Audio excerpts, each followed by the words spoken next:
Ah, come direito? Tá comendo bosta?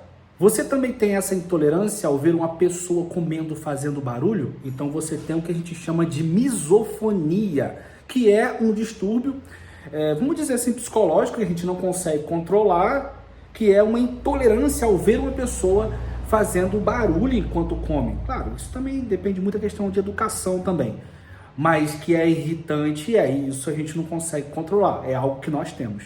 Você tem misofonia? Eu tenho.